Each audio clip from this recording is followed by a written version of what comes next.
झुरळ ही अराजकाची सेना, मुख्यमंत्री देवेंद्र फडणवीस यांची सीजेपीवर टीका. केंद्रीय शिक्षण मंत्री धर्मेंद्र प्रधान यांनी 5 दिवसात राजीनामा द्यावा, अन्यथा येत्या शनिवारी पुन्हा आंदोलन करू, अभिजित दीपके यांचा इशारा. छगन भुजबळ यांना राज्यसभेची उमेदवारी मिळण्याची शक्यता, तर समीर भुजबळ यांना मंत्रिपदाची लॉटरी लागण्याची शक्यता.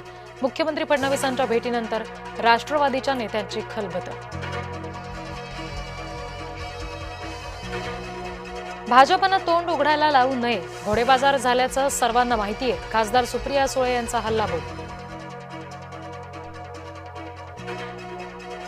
निवडणूक प्रक्रियेमध्ये बदल झाले पाहिजेत, मुख्यमंत्री देवेंद्र फडणवीसांचं मोठं वक्तव्य. माणसं पैशांपेक्षा प्रेमानंच जिंकता येतात, सुप्रिया सुळे यांना फडणवीसांनी सुनावलं.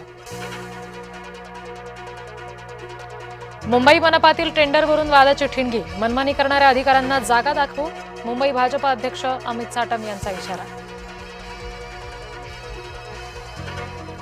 सरकार जरांगेंच्या मागण्यांपुढे झुकलंय, हाकेंचा हल्लाबोल. ओबीसींसाठी निधी नसताना मराठ्यांसाठी योजनांचा वर्षाव का, हाकेंचा सवाल.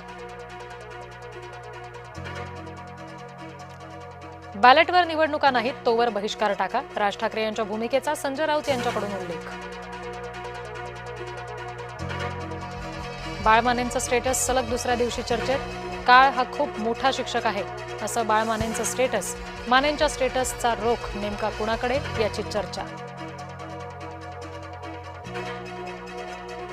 नवी मुंबई विमानतळाला दिबा पाटील यांचं नाव द्यायला हवं, पाठपुरावा करून विमानतळाचं नामकरण करू, नवी मुंबईमध्ये देवेंद्र फडणवीस यांचं आश्वासन. ठाकरेंच्या सेनेचे वैभव नाईक पुन्हा एसीबीच्या रडारवर, बेहिशेबी मालमत्तेवरून पुन्हा एसीबीचं पत्र. रत्नागिरी एसीबीकडून कणकवली नगरपंचायतीला पत्र.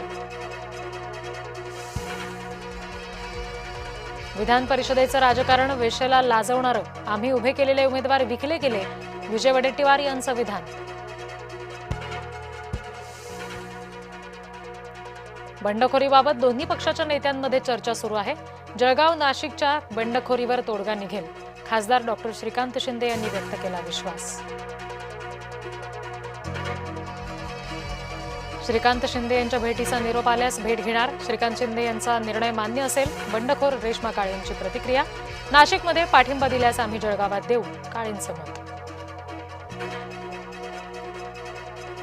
साकीनाका इथं मनसे कार्यकर्ते थेट उतरले नाल्यात, बीएमसीच्या नालेसफाई विरोधात निषेध आंदोलन.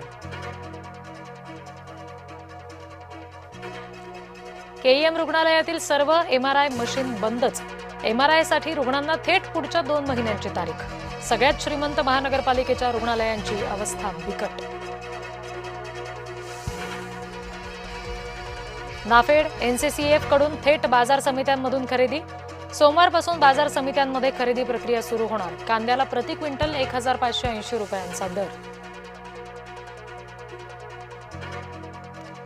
सोनं आणि चांदीच्या दरात घसरण, सोनं प्रतितोळा 3000 रुपयांनी घसरलं, सोनं प्रतितोळा 1,57,000 रुपयांवर.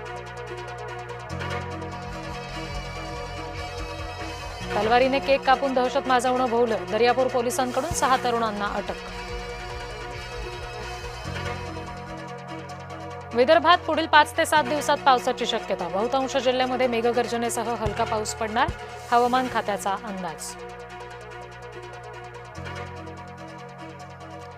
आयर्लंड इंग्लंड मालिकेसाठी संघ जाहीर, श्रेयस अय्यर भारताचा नवा T20 कर्णधार, तर वर्मा उपकर्णधार. वैभव सूर्यवंशीची टीम इंडियात एंट्री.